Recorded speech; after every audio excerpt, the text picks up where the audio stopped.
इनका एतराज है कि अल्लाह ने सूरह ज़ारियात की आयत नंबर 48 में कहा कि हमने जमीन को फर्श बनाया, और फिर कहते हैं फर्श सपाट होता है, इसलिए ये आयत भी जमीन के गोल की बजाय सपाट होने की दलील है। अब आते हैं नाज़रीन इनके इस इतराज की हकीकत की तरफ। यहां यह बात ज़हन में रखना बहुत जरूरी है, अल्लाह सुब्हानहू व तआला कुरान में अपने एहसानात वाज़े कर रहे हैं। मसलन अगर आप कहीं सुनसान रेगिस्तान में फंस जाते हैं, आस पास कोई नहीं, गर्मी की शिद्दत है और खाने पीने को भी कुछ नहीं बचा, आप मौत को अपनी आंखों से देख रहे हैं, आपको यकीन हो जाता है कि अब आपका यहां से बच निकलना नामुमकिन है, तो ऐसी सूरत में अगर कोई आपकी जान बचा ले तो ये कितना बड़ा एहसान होगा आप पर। नाज़रीन जरा गौर तो करें। और कल को अगर आप उसी से दुश्मनी करना शुरू कर दें तो क्या वो आपको आप पर किया हुआ अपना एहसान याद नहीं दिलाएगा? और फिर अगर याद दिलाएगा तो सवाल यह पैदा होता है किस मकसद के लिए वो अपना एहसान याद दिलाएगा? ज़ाहिर है नाज़रीन इसलिए कि अगर आप पर इतना बड़ा एहसान किया था तो इसलिए नहीं कि आप उल्टा बाद में नुकसान पहुंचाना शुरू कर दें, उसी के खिलाफ ऐलाने जंग शुरू कर दें, उसके साथ दुश्मनी करना शुरू कर दें, बल्कि इसलिए एहसान किया था ताकि आप शुक्र करें, यानी आप भी एहसान का बदला एहसान से चुकाएं। और इसी का अल्लाह सुब्हानहू व तआला ने सूरह रहमान की आयत नंबर 60 में भी जिक्र किया, हल जज़ाउल इहसानी इल्लल इहसान। क्या है जज़ा एहसान की, यानी क्या है बदला एहसान का, मगर एहसान। यानी आप गौर करें कि कौन कौन सी मखलूकात आप पर एहसान कर रही हैं। जरा गौर करें, अगर आपको ऑक्सीजन ना मिले तो क्या आप ऑक्सीजन के बगैर जिंदा रह सकते हैं? तो गौर करें कौन सी मखलूकात हैं जो आपको ऑक्सीजन फराहम कर रही हैं, और क्या वो इसके बदले में आपसे कोई उजरत तलब कर रही हैं, उजरत ले रही हैं, या फिर वो एहसान कर रही हैं? और फिर बदले में आप उन मखलूकात के साथ क्या कर रहे हैं? जरा गौर करें, जो खुराक आप खाते हैं, जो गोश्त वगैरह आप खाते हैं, कौन सी मखलूकात हैं जो आप पर एहसान करती हैं? आपकी भूख को खत्म करने के लिए वो अपनी जान आपके सामने पेश करती हैं, और बदले में क्या आप उन पर एहसान करते हैं? आप बदले में उनको क्या दे रहे हैं? आप बदले में उनके साथ क्या कर रहे हैं? यही अल्लाह सुब्हानहू व तआला ने कहा कि एहसान का बदला क्या है? एहसान ही तो है, एहसान का बदला एहसान है।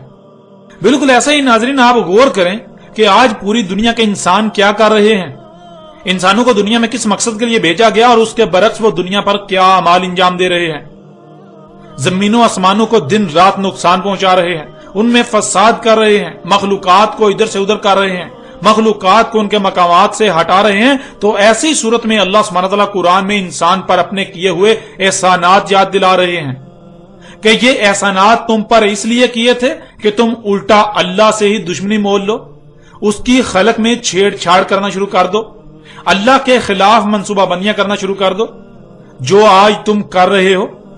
यूं अल्लाह सुब्हानहू व तआला इंसान को अपने एहसानात याद दिला रहे हैं कि हमने तुम्हारे लिए जमीन को फर्श बनाया, जैसा कि आप इस आयत में देख सकते हैं। सूरह ज़ारियात की आयत नंबर 48 में अल्लाह सुब्हानहू व तआला कहते हैं, और अर्द थी फर्श बना दिया हमने उसे, यानी रहने के काबिल बना दिया। फर्श कहते हैं रहने के काबिल जगह को। और नाज़रीन दूसरे कई मकामात पर अल्लाह सुब्हानहू व तआला ने बिल्कुल खोल खोल कर वाज़ेह कर दिया कि जमीन गेंद की तरह गोल है। ना सिर्फ गेंद की तरह गोल है बल्कि तेज रफ्तारी से सफर कर रही है, अपने ही महवर पर भी घूम रही है। और इस आयत में यही बताया जा रहा है, यही कहा जा रहा है कि देखो किसी गोल और तेज रफ्तारी से कई अतराफ में बैक वक्त सफर करने वाली शय पर इतने सुकून से रहा जा सकता है, रहा जा सकता था। इसके बावजूद हमने तुम पर यह एहसान किया, इतना अजीम एहसान किया कि जमीन के गेंद की तरह गोल होने की वजह से नाकाबिले रहाइश होने के बावजूद और कई सिमतों में सफर करने की वजह से भी नाकाबिले रहाइश होने के बावजूद तुम्हारे लिए फर्श यानी रहने के काबिल बनाया, काबिल रिहाइश बना दिया। क्या यह इतना अजीम एहसान इसलिए तुम पर किया था कि तुम जमीनों आसमानों में छेड़छाड़ करो, अल्लाह की आयात का कज़ब करो, आसमानों और जमीनों को फसाद ज़दा करो, अल्लाह से दुश्मनी करो, اللہ کی مخلوقات کو ان کے مقامات سے ہٹاؤ، کیا اس لیے یہ عظیم احسان تم پر کیا تھا؟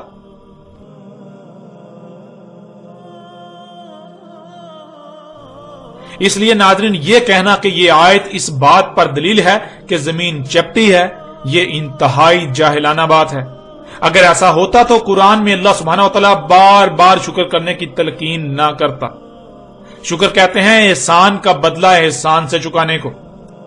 شکر کہتے ہیں جو کچھ بھی آپ کو عطا کیا گیا، جس مقصد کے لیے عطا کیا گیا، اسی مقصد کے لیے اس کے استعمال کو۔ اور پھر یہ بھی دیکھیں کہ ان آیات میں اللہ سبحانہ وتعالی نے زمین کو فرش کی بجائے قرار کہا۔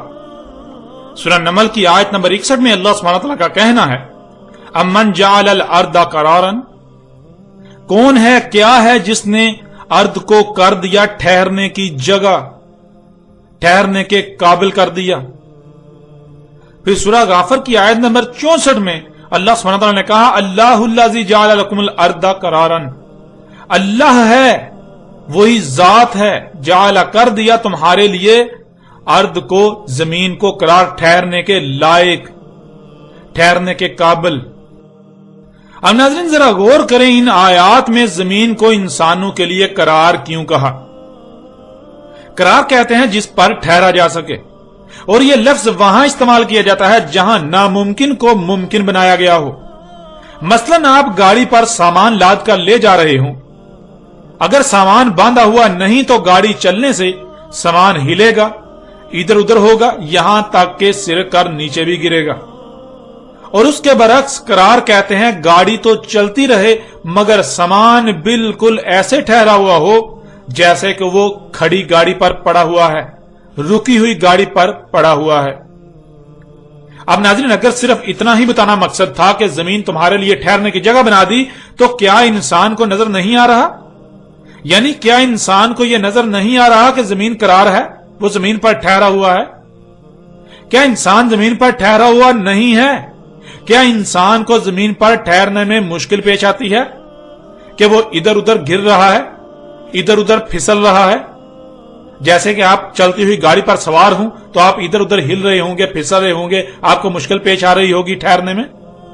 جب انسان زمین پر ٹھہرا ہوا ہے، وہ ادھر ادھر نہیں گر رہا، تو پھر انسان کو یہ کہنا کہ ہم نے تمہارے لیے زمین کو قرار بنایا، یہ بات تو بے بنیاد ہو جاتی ہے، کیونکہ یہ تو انسان کو پہلے ہی علم ہے کہ زمین ٹھہرنے کے قابل ہے، اسی لیے تو وہ اس پر ٹھہرا ہوا ہے، کیونکہ وہ سمجھتا ہے کہ زمین چپٹی ہے۔ مگر انسان کو یہ علم نہیں تھا کہ زمین چپٹی نہیں بلکہ گیند کی طرح گول ہے، اور نہ صرف گیند کی طرح گول بلکہ تیز رفتاری سے بیک وقت کئی طرف سفر کر رہی ہے۔ تو یہی اللہ سبحانہ و تعالی انسان پر واضح کر کے اپنا احسان یاد دلا رہے ہیں، اپنا احسان سامنے لا رہے ہیں کہ دیکھو ایک گولے کی مانند گول زمین جو بیک وقت کئی سمتوں میں انتہائی تیز رفتاری سے سفر کر رہی ہے، کیا اس پر ٹھہرا جا سکتا تھا؟ اس پر انتہائی سکون سے بے فکر ہو کر رہا جا سکتا تھا؟ ادھر ادھر گرنے کا خوف نہیں، رائی برابر بھی ذہن اس طرف نہیں جاتا کہ کہیں تم زمین کے نیچے گر پڑو گے؟ تو یہ کس نے کیا؟ یہ اتنا عظیم احسان ہم نے تم پر کیا، یہ اتنا عظیم احسان جس نے کیا وہ اللہ ہے، غور کرو۔ اور پھر تم اس احسان کے بدلے اللہ کے ساتھ کیا کر رہے ہو؟ غور تو کرو، تم زمین و آسمانوں کے ساتھ کیا کر رہے ہو، فطرت کے ساتھ کیا کر رہے ہو؟ تم الٹا اللہ کے دشمن بنے ہوئے ہو۔ ہم نے تم پر اتنا عظیم احسان کیا اور تم الٹا ہمارے ساتھ ہی دشمنی کر رہے ہو، زمین و آسمانوں کو فساد زدہ کر رہے ہو، زمین اور اس کے گرد گیسوں جو کہ 7 تہ دفتر گیسوں کی تہیں ہیں، 7 آسمان، ان میں چھیڑ چھاڑ کر رہے ہو، ان میں پنگے لے رہے ہو، ان میں مخلوقات کو ان کے مقامات سے ہٹا رہے ہو، ان کا غلط استعمال کر رہے ہو، ان میں تبدیلیاں کر رہے ہو۔ کیا اس لیے تم پر اتنا عظیم احسان کیا تھا کہ تم یہ سب کرو؟ ناظرین زمین کو فرش کہنا، زمین کو قرار کہنا، اس کا مقصد ہرگز یہ نہیں تھا کہ مشرکین عرب اور یہود و نصارہ کے عقائد کی تائید و تصدیق کی جا رہی ہے، بلکہ ان آیات کا مقصد انسان کو اپنے احسانات یاد دلا کر اسے اللہ کے ساتھ بغاوت کرنے سے روکنا ہے، اگر وہ احسان کا بدلہ نہیں چکاتا تو پھر اسے دوسری طرح روکا جائے گا، ڈنڈے کے ساتھ، طاقت کے ساتھ، قوت کے ساتھ۔ اور آج اگر وہ نہیں مانتا، جو کہ نہیں مانے گا، تو ان قریب وہ اس کا انجام بھی اپنی آنکھوں سے دیکھ لے گا۔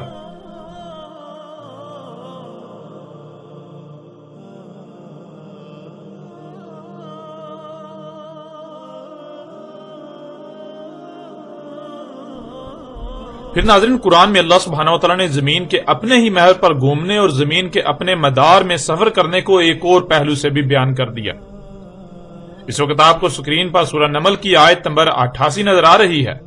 اس میں اللہ سبحانہ و تعالیٰ کا کہنا ہے، وَتَرَى الْجِبَالَ تَحْسَبُهَا جَامِدَةً وَهِيَ تَمُرُّ مَرَّ السَّحَابِ، اور دیکھتے ہو پہاڑوں کو اور گمان کرتے ہو کہ وہ جامد ہیں، یعنی ایک جگہ پر ساکت ہیں، حالانکہ حقیقت یہ ہے کہ وہ چل رہے ہیں بادلوں کے چلنے کی طرح۔ ناظرین، سوال یہ پیدا ہوتا ہے کہ کیا پہاڑ چل رہے ہیں، پہاڑ سفر کر رہے ہیں جیسے کوئی گاڑی چلتی ہے؟ تو یہ بات جان لیں کہ ایسا نہیں ہے۔ اس آیت میں یہ کہا جا رہا ہے کہ جیسے آپ زمین پر موجود ہیں اور اوپر بادلوں کو چلتے ہوئے دیکھ رہے ہیں، بالکل اسی طرح اگر آپ کسی ایسے مقام پر چلے جائیں کہ جہاں سے آپ کو بادل اور بادلوں کے نیچے پہاڑ نظر آ رہے ہوں، تو آپ کو پہاڑ چلتے ہوئے نظر آئیں گے۔ جیسے کہ آپ زمین پر موجود ہیں، آپ پہاڑوں کی طرف دیکھتے ہیں تو آپ کو زمین ساکت نظر آئے گی، پہاڑ ساکت نظر آئیں گے، اور اوپر بادل چلتے ہوئے نظر آئیں گے۔ لیکن حقیقت یہ ہے کہ جیسے آپ بادلوں کو چلتا ہوا دیکھ رہے ہیں، بالکل اسی طرح پہاڑ بھی چل رہے ہیں۔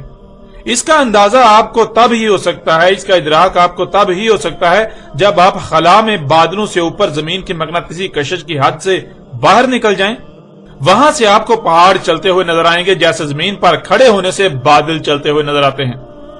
اور آج یہ حقیقت انسان اپنی آنکھوں سے دیکھ چکا ہے۔ اب سوال یہ پیدا ہوتا ہے کہ ذرا غور کریں کہ یہ اتنا عظیم راز آج سے 14 صدیاں قبل کس طرح قرآن میں بیان کر دیا گیا۔ اور پھر ناظرین، یہاں یہ بات بھی جان لیں کہ بہت سے لوگ اس آیت سے یہ مراد دیتے ہیں کہ جیسے گاڑی چلتی ہے اسی طرح پہاڑ چلتے ہوئے ایک دوسرے سے دور جا رہے ہیں۔ تو یہ بات نہ صرف بے بنیاد اور باطل ہے، بلکہ یہ بات انتہائی احمقانہ ہے جس کا حقیقت سے کوئی تعلق نہیں ہے۔ یوں اس زاویے سے بھی اللہ سبحانہ و تعالیٰ نے یہ بات بالکل واضح کر دی کہ زمین گھوم رہی ہے۔ زمین کے گھومنے سے ہی پہاڑ بادلوں کی طرح چلتے ہوئے نظر آتے ہیں۔ جیسے آپ اگر کسی گول گیند نما شے پر کوئی نشان لگائیں، پھر اسے گھمائیں تو وہ نشان چلتا ہوا نظر آئے گا۔ اسی طرح زمین کے گھومنے سے زمین پر موجود پہاڑ خلا سے چلتے ہوئے نظر آتے ہیں۔ یوں ناظرین، آپ نے جان لیا کہ نہ صرف اللہ سبحانہ و تعالیٰ نے ان کے عقائد و نظریات کے پرخچے اڑا دیے، بلکہ جو ان کے اعتراضات تھے ان کی بھی کلی کھول کر رکھ دی۔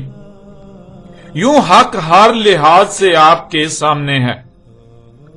ناظرین، زمین و آسمان، دن اور رات کے حوالے سے مشرکین کا جو عقیدہ تھا وہ عقیدہ آج تک چلا رہا ہے، اور خود کو مسلمان کہلوانے والوں کی اکثریت سب سے زیادہ سختی کے ساتھ اس عقیدے سے چمٹے ہوئی ہے۔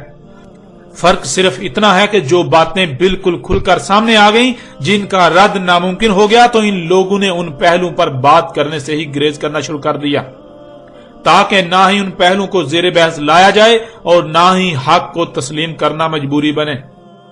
لیکن جو پہلو چھپے رہے، ان کا انہوں نے کھل کر نہ صرف پرچار کیا، بلکہ ان کو نہ ماننے والوں یا ان کے برعکس بات کرنے والوں پر فتوے لگائے جاتے رہے، اور آج بھی لگائے جا رہے ہیں۔ لیکن آج الحمدللہ اللہ سبحانہ و تعالیٰ نے ان کی تمام تر پولیں چاک کر دیں، ان کا تمام تر دجل چاک کر دیا، اور باقی بھی تمام کی تمام چاک کر دے گا، کیونکہ اب وقت ختم ہو چکا۔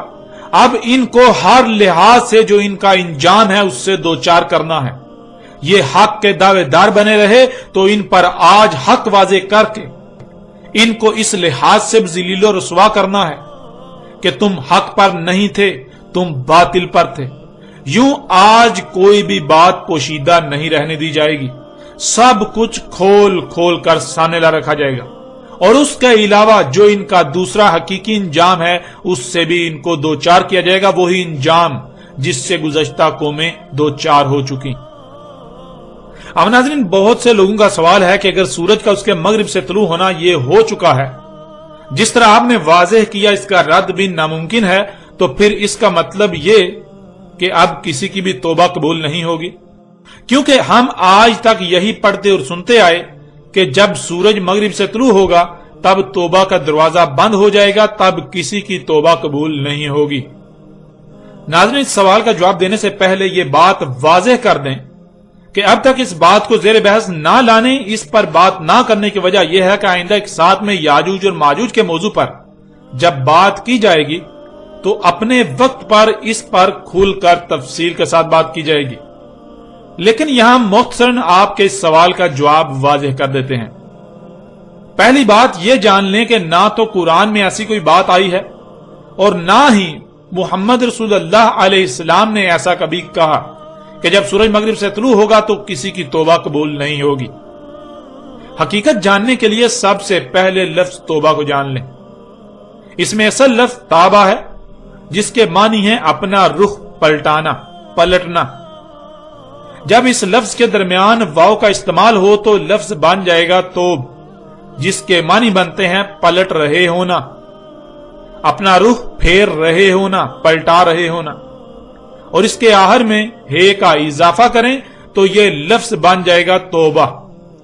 हे किसी की तरफ इशारे के लिए इस्तेमाल होती है। यूं लफ्ज तौबा के मानी बनते हैं कोई अपना रुख पलटा रहा है, कोई अपना रुख पलट रहा है, कोई वापस पलट रहा है। तौबा कहते हैं कि जब आपने अपना रुख अल्लाह से मोड़ा होता है। अल्लाह ने आपको फितरत पर कायम होने का कहा कि अपनी जरूरियात को पूरा करने के लिए फितरत की तरफ रुख करो, फितरत जो तुम्हें मुहैया करे उसी पर इन्हिसार करो। लेकिन इंसान फितरत को छोड़कर उसके बरक्स दूसरी तरफ अपना रुख कर लेता है। जैसा कि आज आप अगर देखें कि आपकी सवारी की हाजत को पूरा करने के लिए फितरत ने किसे वजूद दिया, और जब भी आपको सवारी की हाजत पेश आती है तो उसी की तरफ अपना रुख करते हैं या उसके बरक्स किसी और की तरफ। हकीकत आपके सामने है। जब आपको यह कहा जाए कि आप अपनी इस हाजत को पूरा करने के लिए फितरत की तरफ रुख करें, फितरत की तरफ पलटें, अल्लाह की तरफ पलटें, तो क्या आप पलटते हैं? नहीं, बिल्कुल नहीं। बल्कि जो आपको ऐसा कहे कि आप इन जदीद और तेज रफ्तार गाड़ियों को छोड़कर फितरती ज़राए गधे, घोड़े, खच्चरों, ऊंट वगैरह को इस्तेमाल करें, उन्हें इस मकसद के लिए इख्तियार करें, उन पर इन्हिसार करें, तो आप उसे पागल कहेंगे, उसका मजाक उड़ाएंगे, उसे तंजो तहकीर का निशाना बनाएंगे। और नाज़रीन, मोहम्मद रसूलुल्लाह अलैहिस्सलाम ने यही कहा था कि तौबा का दरवाजा बंद हो जाएगा, यानी तब लोग अल्लाह की तरफ पलटना बंद हो जाएंगे, अल्लाह की तरफ पलटना बंद हो जाएगा। यह कहना कि किसी की तौबा कबूल नहीं होगी तो यह सरीहन खुलम खुला झूठ और अल्लाह और रसूल पर बुहतान अजीम है। क्योंकि आप जानते हैं कि अल्लाह सुब्हानहू व तआला का एक इस्म अत-तवाब है। अगर तौबा कबूल होना बंद हो जाएगी तो इसका मतलब यह है कि अल्लाह अत-तवाब ही नहीं रहेगा। हालांकि ऐसा कैसे हो सकता है? अल्लाह अत-तवाब है। उस वक्त तक अल्लाह तौबा कबूल करता है जब तक कि कोई मौत को अपने सामने ना देख ले, जब तक कि किसी का वक्त बिल्कुल खत्म नहीं हो जाता और उस पर वाज़ेह नहीं कर दिया जाता कि अब उसका वक्त खत्म हो चुका। और नाज़रीन, ये हकीकत आज आप अपनी आंखों से देख रहे हैं। कुरान में अल्लाह सुब्हानहू व तआला ने बार बार यह बात वाज़ेह कर दी कि दीन फितरत है। फितरत क्या है? जब इंसानों को वजूद दिया गया तो इनको वजूद दिए जाने से पहले दुनिया कैसी थी, किस तरह मखलूकात जो है वजूद में आ रही थी, वो थी फितरत, वो है फितरत। और नाज़रीन, आज आप गौर करें कि क्या आज आपको अगर कहा जाए कि फितरत की तरफ रुजू करें, फितरत की तरफ पलटें, तो क्या आप पलट रहे हैं? क्या आज लोग फितरत की तरफ पलट रहे हैं, अल्लाह की तरफ पलट रहे हैं? उनको जब भी कोई हाजत पेश आती है तो अपना रुख किस तरफ करते हैं, फितरत की तरफ या मसनूई की तरफ? हकीकत आपके सामने है। इस पर आइंदा एक साथ में तफसील के साथ बात होगी और किसी भी किस्म का कोई शक व शुबा या अबहाम नहीं रहने दिया जाएगा।